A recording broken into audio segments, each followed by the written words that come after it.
History as it happens, February 9th, 2021. Understanding Socialism. Senator Obama is running to be redistributionist in chief. Where the federal government controls everything in our lives. That's socialism. Barack Obama is a socialist. It's not crazy. It's not socialism. We're just building roads and bridges like we've been doing for the last, 50, 100 years. Building bridges and highways didn't put America on the road to socialism. Would universal health care or higher taxes? Socialism is one of the most elastic terms in politics. To some, an insult; to others, the way toward a better society. Let's try to bridge that divide as President Biden prepares to push his agenda. As we report History as it Happens, a podcast from the Washington Times. I'm Martin DeCaro. Socialism requires a shift in ownership, and that's the most important thing. If you have private owners, then you have all sorts of things happen. There becomes a large-scale inequality, and there's a kind of management hierarchy that just isn't conducive to socialism. Hey everybody, I hope you enjoyed the Super Bowl. You know, the NFL shares its revenue. The league's 32 teams split something like $9 billion a season. Talk about redistribution of wealth. Who knew? Socialism, it works. Okay, I'm kidding around a bit here, but it's not a bad way to start thinking about the subject of this episode. Socialism.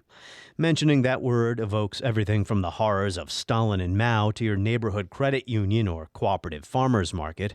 In American politics, socialism is often used as an insult, something that's un-American or evil because it impinges on freedom.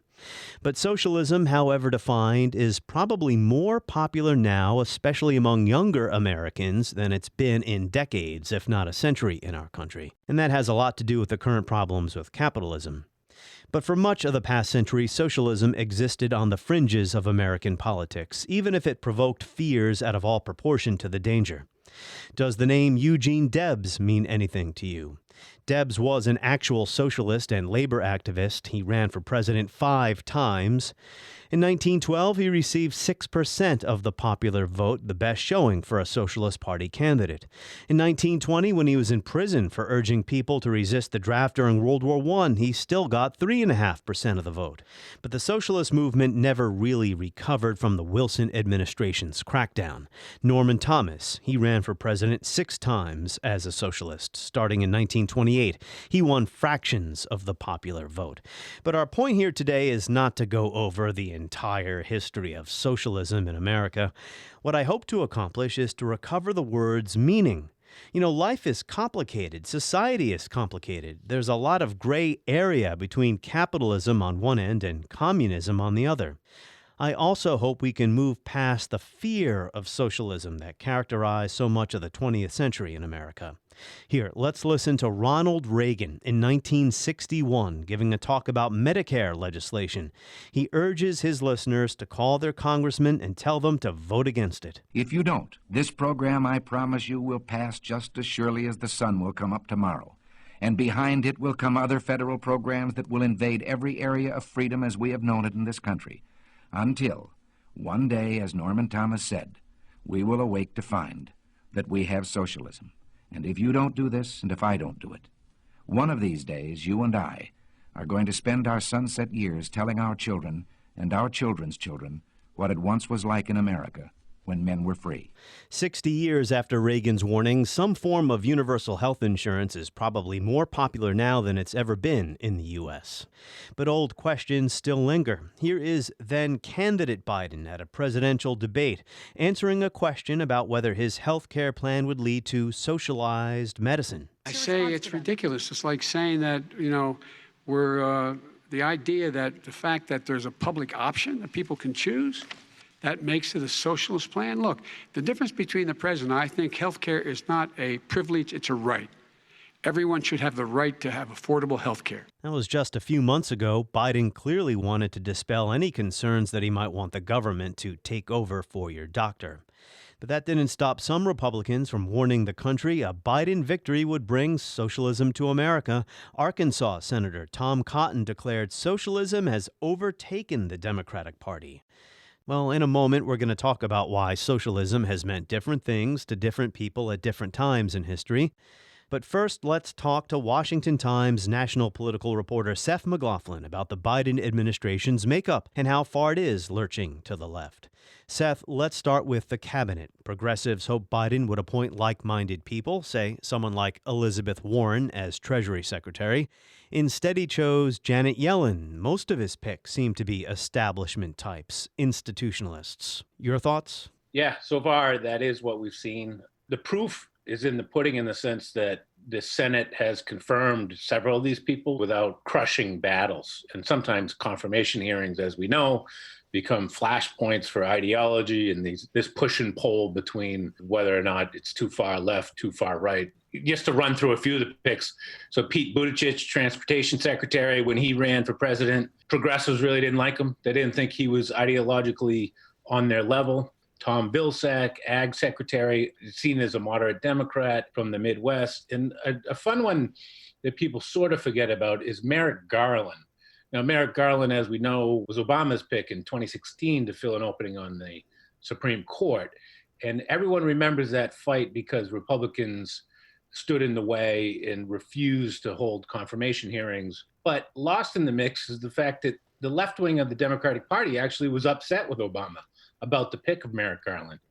I actually forgot that, too.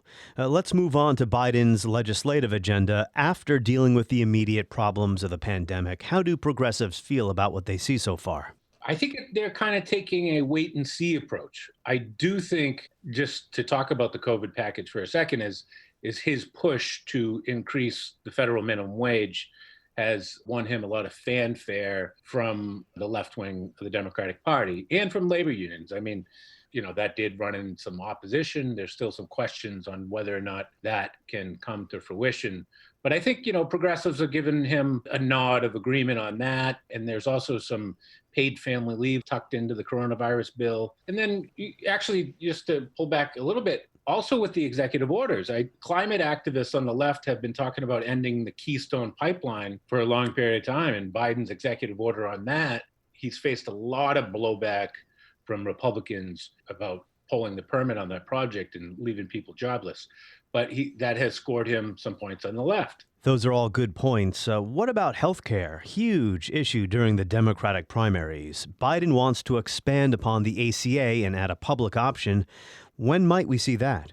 Great question. I mean, because all the oxygen is taken out of the room right now with the coronavirus package, I think the last time we talked, I kind of said what happens with this will set the parameters of the debate going forward. And his ideas on what to do with healthcare are going to be part of that mix. And we saw from the presidential race, particularly the primary, that he is not someone who's all for Medicare for all, which in a lot of ways helped him avoid getting hit with the socialist label in his showdown with President Trump. Clearly, he does not want to end private insurance. Exactly, yes. And during the presidential race, Republicans, in a way, were hoping a candidate might be put up so they could slap that socialist label on them if they did support Medicare for all. But Biden sort of defanged that argument. All right, let's move on to tax increases. Which taxes does Biden want to raise, and when might we see those plans? Again, once the dust settles from COVID relief, we'll have a better idea. But he's been pretty straightforward about, or pretty clear, that he does not want to raise taxes on any families making less than $400,000 a year. He does want to reverse some of the Trump tax cuts, and one would be raising the top bracket on individual earners. There's also some other stuff about the estate tax, and I believe there's also an inheritance tax that he has offered up on capital gains. So I think, Martin, again, we get through COVID, we're going to see some of the more traditional battle lines reemerge, and the tax debate is certainly one of those. Well, Seth, let's wrap up with this. Politics is the art of the possible. Given the makeup of Congress, it seems we're going to see centrist legislation, at least until the 2022 midterms. Is that how you see things playing out here? There is a sense that there's some room for compromise from Republicans who seem as if they want to sort of turn the page on the combative approach to politics that dominated the Trump presidency. And we saw that 10 Republican senators went over to the White House to talk to President Biden about the coronavirus relief package. that at the very least was symbolism saying we want to show the nation that we can work together. It does leave in place the hope for people who want to see more moderation and more agreement, that there is a space to carve that out amongst these members. All right, Seth McLaughlin, we'll check in with you again soon. Let's keep digging into this question of what is socialism. Let's say hello to Johanna Bachmann, George Mason University sociologist and historian. Her work focuses on globalization, economic sociology, and Eastern Europe. Professor Bachmann is the author of Markets in the Name of Socialism, The Left-Wing Origins of Neoliberalism. Johanna, let's start with a basic question, though not a simple one, I'm afraid. What is socialism? How do you broadly define it?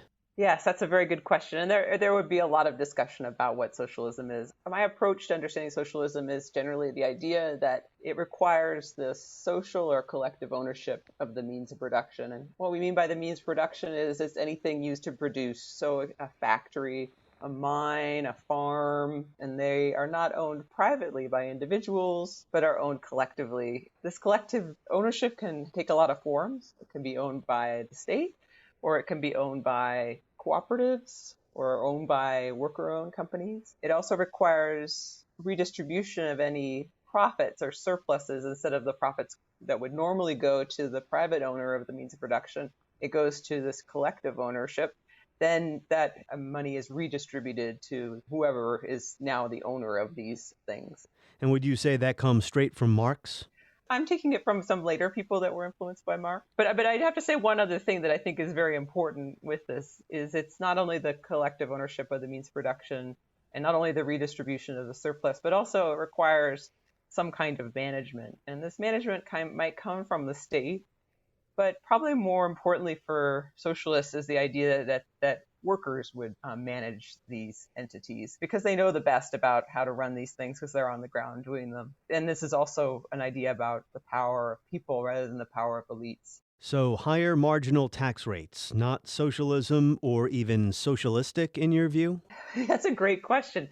You know, I think people that would be called socialists would approve of these things and think they're a very good thing because it would allow for many more things to happen in society to enable all sorts of different kinds of activities, like especially like new kinds of businesses and things like that to thrive. And business is part of socialism. But that is not key. The socialism really does require a change in ownership. Higher minimum wages, tighter regulations on industry, redistribution of wealth you mentioned. I'm listing these because they're often labeled socialist or socialistic in American politics these days. Yes, so socialism requires a shift in ownership, and that's the most important thing. If you have private owners, then you have all sorts of things happen. There becomes a large-scale inequality, and there's a kind of management hierarchy that just isn't conducive to socialism. How about today's Democratic Party? Some of its members consider themselves democratic socialists. Senator Bernie Sanders, Representative Ocasio-Cortez come to mind. They may want to implement socialism, but they are also politicians, and they know about what they can get done in the environment that we live in. So there are things that one can do to create a society that is better for people, right? But this is what we might call just another kind of capitalism. It's a capitalism that we might call Keynesianism, or there's other names for it, the Swedish forms of capitalism. That's what those things would be. So there are forms of socialism that don't necessarily have to overturn capitalism and start a revolution. There are, say, lighter touches to socialism. Yes, it could be a lighter touch. This also could just be a kind of capitalism that actually, some people would say that this kind of capitalism occurs because capitalism is in crisis. And it needs to have people be more on board, and they have to create these changes to make it not be in crisis. This kind of crisis in capitalism could be a crisis for the economy itself. Like right now, we're in crisis with COVID. But there's also a crisis for people. When people think that the kind of society we live in is illegitimate, then you also have to change things so people don't think that anymore. Socialism can make capitalism more supple and extend its lifespan, then. Yes, it can, yes. Socialism remains an insult in many corners of American politics, but a recent Gallup poll found Half of millennials and members of Gen Z have a favorable view of socialism. The poll found these age groups distrust the super wealthy and big business, as the poll put it. Why do you think attitudes are changing? Well, I think because of the 2008 crisis was a huge jolt to our economy and to people's lives. And then we continue to have further crises since then. And so it makes people wonder about what's going on and whether there might be something better to do, a better approach to our world. Also, when people who experienced socialism before 1989, who knew about the Soviet Union or knew about Eastern Europe, really have certain ideas, positive or negative, already about these systems. But the younger people really have no experience, so they go with whatever with what people have told them or what they've learned from media or something like that. So we are also different kinds of people, right? We can talk about socialist economic systems, but the political dimension has always been more important. Do you agree with that? You're an expert on Eastern Europe. Politics had primacy behind the Iron Curtain. One-party rule, no free elections, no freedom of dissent. Labor unions had to be loyal to the party. Isn't politics more important than economics? Well, so the issue with politics is that you're sort of saying that the politics in your case is really the state. The state is very important instead of this unipolar politics. But in fact, the real world of politics is a place of conflict, right? And debate. And so there was, in fact, real politics in these countries in Eastern Europe during socialism. There was a lot of debate going on at workplaces about how to do things, about what the future of the society should be. Within the Communist Party itself, there were huge debates about what the nature of socialism should be. For example, in Eastern Europe, the Soviet Union was a very big follower of state socialism. It had a very strong state. And if you looked at other places, they are very, very different. So in the case of Hungary, it had a strong market socialism. It was interested in the economy very strongly. And the case of Yugoslavia is fundamentally different altogether. They wanted to get rid of the state. They thought that they should strive and move faster ahead of the Soviet Union and get to communism, stateless communism. And that is what caused alienation between Yugoslavia and the USSR, right? Yes, they had very different ideas about what socialism should be. Thank you for bringing up that point. Reflecting on my question, it did lack some nuance. You mentioned Hungary. There was Czechoslovakia in 1968.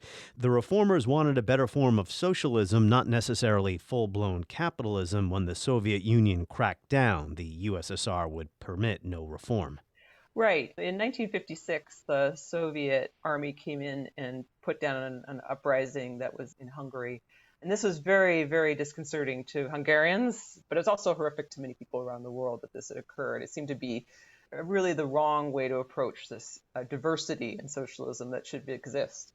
There has been some debate about what was going on the ground, but most people understand in the 1956 revolution that there was an attempt to make a better socialism, a socialism with a human face. Socialism, communism, Marxism, these terms are related, but they're often conflated or used interchangeably, and that can make conversation confusing, let alone difficult. Would you agree with that? Yes, I really do. So I generally perceive Marxism as the theories of Marx, and then his ideas are further developed by people later and turned into Marxism-Leninism, which is a certain set of ideas about what socialism will be, and it comes out of the sort of early Soviet experience from the beginning of the revolution in the Soviet Union. Socialism is a step on the way towards communism. So, in Marx's stage theory of history, right? Yes, exactly. And so when we talk about the Communist Party isn't, the use of the word communism or communist is aspirational. It desires to create a communist world. But people knew right from the beginning that they could not create a communist world right off the bat or a communist country. And so they created socialism first, and then they strove to create communism next. But most people would say that none of these countries attained communism. What they did attain was a human catastrophe in the view of many historians of communism, and I'm interested in your take. That's a piece of history often invoked today when we hear warnings about socialism. So if we talk about the failures of actually existing socialism, so that's what we call like all the practices of socialism in different socialist countries. It's difficult to say, to declare failures, because you have to first of all say, well, what are you comparing it to? If you compare what was going on in 1960s Yugoslavia with what's going on right now in the United States, the situation is things aren't going on very well right now with the capitalist system under the several crises we're under. Mm-hmm. Doesn't mean that we won't get out of it, but so you have to figure out what you're comparing it to say it's a failure. In the case of Yugoslavia, people were free to travel. They had control of their workplace to decide on what should happen. There was a belief that things were going to further develop in a direction that was going to be more and more free. So there was an idea that people had, the idea the failure and the destruction came from particular places, which was the critique of the Soviet Union. But I think even today, people haven't, after 1989 or 1991, people haven't really studied these places in the socialist period. There are very few historians that continue to study these times. They study, what did Stalin say, or they look at sort of high level politics. But in fact, what was the life like in these times in the 1960s, 1970s, 1980s? There isn't a lot of stuff written about it because, in fact, we can't go back to that time and be an anthropologist. Mm-hmm. It was very hard to be an anthropologist in these places, in very, very difficult and very restricted ways to get access to study these lives. Democratic socialism, we alluded to it earlier. When I hear young people speak favorably of socialism, it sounds like democratic socialism, post-World War II Europe, operating in a market economy but with a large welfare state and little relation to Marxist theory. Yes, I think it's been very unclear about what people mean by socialism. And I think that happens because, like you said earlier, socialism is often used as a tool to critique people right off the bat. Oh, you're being socialist, or that's a socialist thing. And often when people say that, what's interesting about it is that they say, oh, you're being socialist, and then they say, but I'm being capitalist. But they're not also asking themselves, what do they mean by capitalism? Right. Which I find it fascinating, because if you don't understand what capitalism really is, then I think that it's very difficult to understand what socialism is. So maybe we need to find more accurate, less inflammatory terms to describe politics and policies we don't like. What the interesting thing that happens when people use the word socialist to attack someone is that they're actually trying to tell that person it's sort of a threat to that person, that you should stop thinking about those ideas, you should stop promoting those ideas. It's a way of doing a form of social control. To back people away, that you can put fear in them, is really quite strong when you call someone in the public realm a socialist. Now, some people would feel perfectly fine with that, but they know that these attacks can be really quite serious. They can lose their jobs, they can lose their entire careers. Friends and family will no longer talk to them because they live in fear. So this fear can spread, and this can be incredibly dangerous. And this has an effect on people, not only just in how they act. It also means that it became, we know from interviews during the McCarthy period with teachers and university professors, that they backed away from whole areas of study and discussion because they knew they would be attacked. This means that the country had very little knowledge about what socialism was and what socialist ideas were, because these people lived in fear of being attacked and losing their jobs and their families and their livelihood. So how do we save the word socialism from political tribalism? Not because we want to be socialists, but for the sake of discussion. So I think, me being someone very interested in history and very interested in Eastern Europe, I find that studying and knowing more about what socialism was like during the Cold War is actually very, very helpful to see what real people, what do they say about what they experienced and what they had and what they don't have. And these sort of things, it's actually very important to know from the people who were involved. And so we can find that out by doing interviews with people, but we can also do this by going into archives and seeing what is recorded in history. So I think having more knowledge about what was going on during socialism can help for all people of all sides in this discussion. Well, one aim of the History as It Happens podcast is to have elevated conversations about political and philosophical concepts, so we can at least understand what these words actually mean. Yes, I think it'd be wonderful if we had a real discussions about what socialism is and also what capitalism is. I mean, I think that would be really very helpful. Often these discussions are super ideological. It don't really relate to reality on the ground about how our economies work. We understand ourselves as living in a capitalist economy, but in fact, we can think about how parts of our economy act socialist or communist.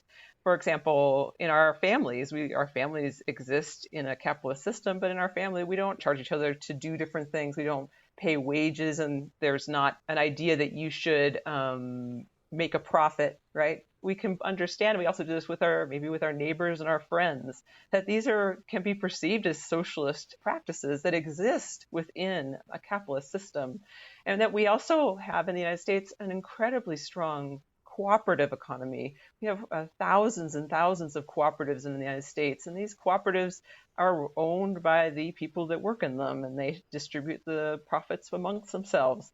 There's the Ace Hardware stores, REI, Land O'Lakes Butter. It goes on, the number of cooperatives we have. So we live in a very hybrid kind of economy. We're all capitalists, we're all socialists. Let's thank George Mason University's Johanna Bachman for sharing her insights here today. The U.S. economy has always worked best when capitalism's sharper edges have been cushioned by, well, what you might call socialism. On the next episode of History as It Happens, we'll cast our eyes overseas to the upheaval in Russia, thousands of protesters arrested, an opposition leader jailed, and Vladimir Putin squeezing tight the reins of power. Why Russia matters, as we report History as It Happens, a podcast from the Washington Times.